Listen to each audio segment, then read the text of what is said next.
Good morning. This is a lesson on financial statement analysis, and this is a checklist that at the end of the lesson we should be able to fulfill all these areas. Now, it's important for us to extract certain information out of the final accounts that we have prepared, information such as profit, cash, assets, liabilities, and income. Now, not only do we want to extract all this information, we want to make all this information useful. And when I say useful, it means we are able to measure certain things. And in this case, is to measure the performance of the company over the years. Either that, or we are measuring the performance of the company and comparing it with the competitors, or sometimes it's actually to make investment decisions such as to keep or to sell the business, to grow it or not to grow it, or to trying to decide whether we are going to make bonus payment, so on and so forth. Now, first area that we'll be looking at, there'll be three areas, all right? And the first area that we are looking at in this case is actually on our profitability. This is crucial because at the end of the day, that is one of the main reasons why anyone gets into business. Now, basically, we are looking, when we say profitability, this is a very important definition. Basically, it says whether or not the company has the ability to generate enough income, okay, to cover its expenses. And even if it has enough to cover the expenses, it's just at break-even point. We are talking about having even more income, all right, and that is being profitable. And profitability is very important to investors, okay, obviously, because when you invest in a company, you want to be able to reap higher returns. And it's also very important for people who have actually extended loans to our company, because then we will know whether or not we are able to pay them back, okay? And all in all, remember what we say about equity. Okay, we are talking about someone's stake, and in this case, the owner's stake in the company. And with higher profits, you actually improve or increase whatever he has or the owner has, the owner's stake in the company. Now, this is the importance of profitability. Okay, we have sort of mentioned this. Go through this slowly.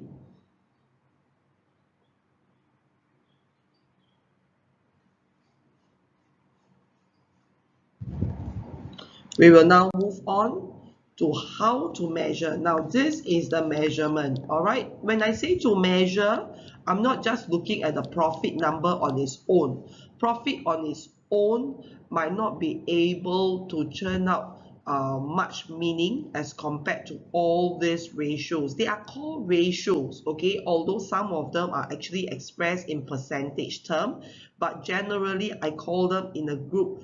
We call them ratios, all right? So now, first of all, I have gross profit margin, which is dependent on this formula, and this is what it means. We are talking about every dollar of the sale, because in this case, we are dividing it by this denominator, and every time when you divide anything by a denominator, you are talking about per unit of the denominator. Let me quote you an example. I am talking about 6 apples to be divided by 3 boys. So at the end of the day, I am talking about 2 apples per boy. So every time I'm looking at the denominator, I'm looking at per 1 unit. All right. In this case, gross profit over net sales. So I'm talking about the gross profit that the company earns for every dollar of the sales that the company made. I move on to markup on cost. So markup on cost, in this case, I'm talking about cost of goods sold, which is the same as our cost of sales.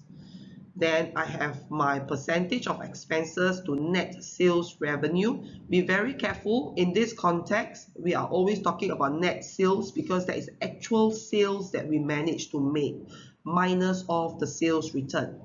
Come, let's hop on to the fourth ratio, which is profit margin. Again, we are talking about every dollar of the sales. And we're talking about the last one, the return on equity. Return on equity is interesting. Look at the denominator. We are talking about average equity.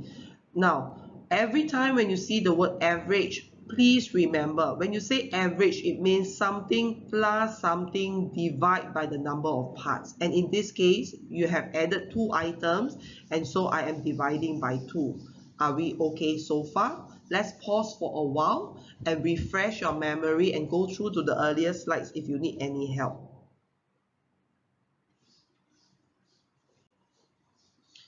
Now, the last step is always talking about ways to improve profitability. How do I improve profitability? We can actually angle this from 2 aspects. One is from gross profit, which is from your trading account, as you can see.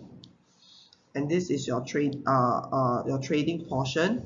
And next is actually from your profit, okay, which is the part that you will see later that you minus off your expenses. So obviously, if you want to improve your gross profit margin, you can sell things at a higher price. That's where your sales revenue can go up. Or you tackle from your cost of sales. That means you try to buy things at a lower cost. Either way, your gross profit will benefit. Profit margin, I am talking not at gross profit, but I am talking about this section onwards. All right, this is the gross profit margin here. I'm hopping over to liquidity. What is liquidity? When you say liquid, imagine the word liquid and you see yourself having this image of water. All right, liquid. Now, what is liquidity and why is it important? Go through this, okay, because we are talking about liquidity is about how soon it takes an item to be converted into cash to settle the debts as they are due for repayment. And these debts that we are referring to, these are all our short-term or rather our current debts, okay? Now, of course, in terms of liquidity, we can also talk about long-term debts as well. But right now, when we are talking about liquidity in this topic itself, let's focus just on short-term. All right. Now, cash is required day-to-day operation, and you do not have enough sufficient cash. We have got all these issues here. All right. Go through it.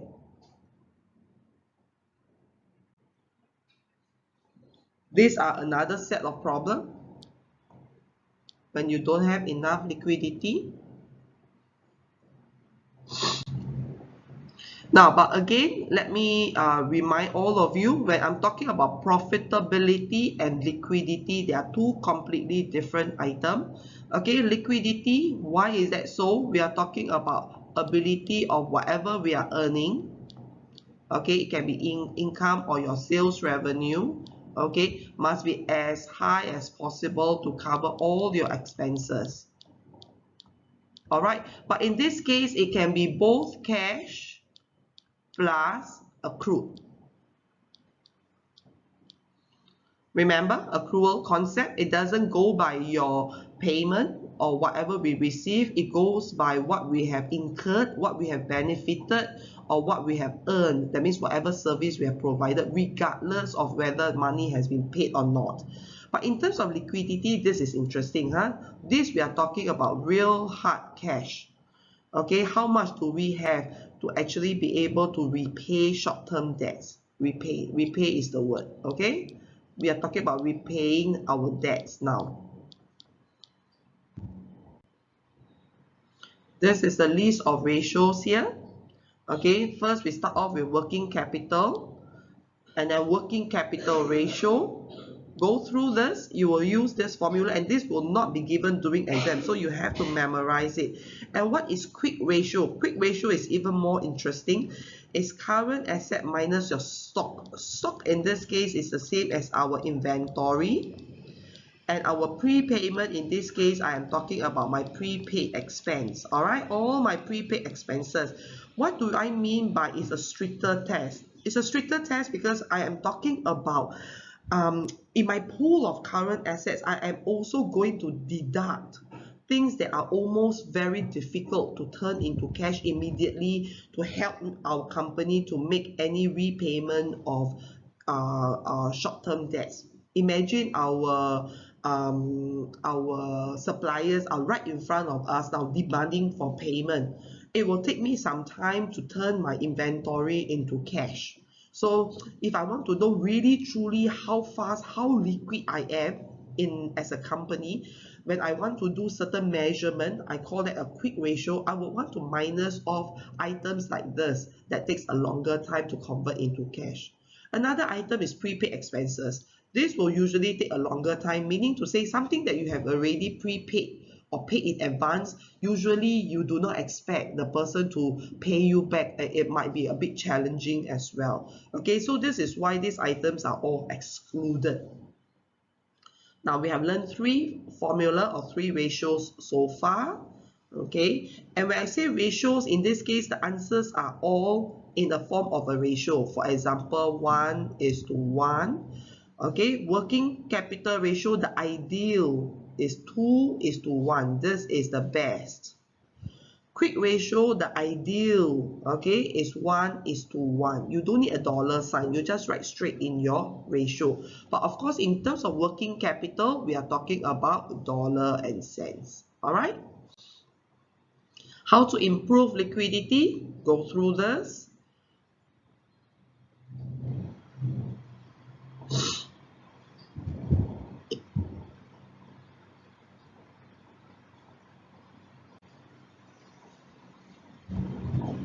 Now, let us hop from profitability to liquidity, and now we are talking about inventory management. Remember, before we can sell, we must have inventory. Okay, so before we talk about selling, we have to talk about inventory, because if we don't have any inventory, we cannot even consider selling. All right, so that is the point. But inventory is very tricky. If you have too much of it, you incur cost of holding them. If you hold on too little or too little of the inventory, you have a problem when there is a surge in demand for our goods and we are not able to fulfill our customers' order. So this is a tricky thing. It's about having the right balance of it. So this is what I say. This is what happens when you have too much. Not very good. And when you have too little, this is also a problem. All right, go through this.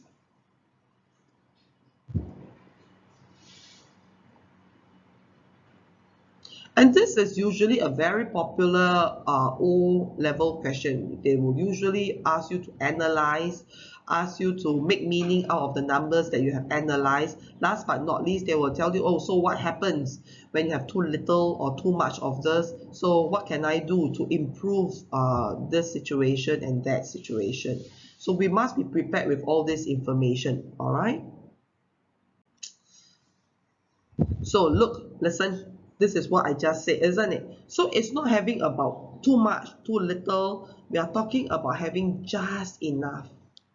Okay, just enough. And that is why a lot of people are talking about just in time inventory management, meaning to say when they get the order, they will go and place the order for their stock. But to do this, you need to have very good support of suppliers. The suppliers must be able to promise you quick delivery time, okay, and by doing that you do not even have to worry about having a big warehouse to store all this, and after a while keep stocking or keep checking on the quality of your stock to see whether it's damaged because it's been piled on top of each other for too long, kept in the carton boxes for too long, or in the case of perishable, it will be worse.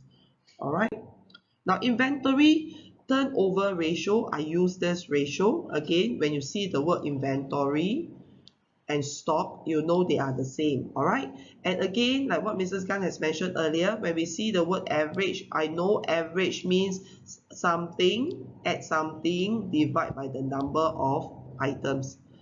Now, in this case, our answer is always expressed in terms of number of times. For example, 4 times or 5 times. So it's always in terms of number of times. Okay, so although it's called a ratio, but the final answer is expressed as the number of times. So the higher the number, the better it is, meaning to say we are actually replenishing the stock as often as possible. Okay, we are talking about replenishing our inventory. But of course, we are not waiting for the company to fully deplete their inventory before we sell. Okay, so we are talking about once it has reached its required replenishing level that is set up by a company. Okay, different company will have different tolerance level, different percentage. For example, my company will say the moment my stock is low up to 50%, I want to replenish all. Some companies might think that, oh, I can tolerate, I think I can handle up to 80% because my suppliers are able to send the stock fast to us. So different companies have different percentages of reordering point. Okay, so once you reorder, it's considered as one time or one round of replenishing your stock. Okay, now ways to improve your inventory management, these are all very important. Go through it. Okay,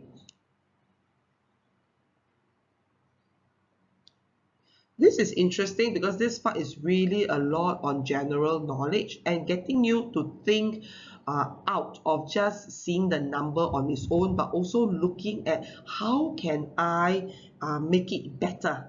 Okay, because this is the part that eventually when you graduate and you're working out there, you must be able to provide advice, not just churning numbers. All right, you must provide solutions, advice. Any questions? And if you do have any questions, please go through the video, the particular section that you might want to find out more. And if you need any clarifications, feel free to get in touch. All right. Thank you. Have a nice day, everyone.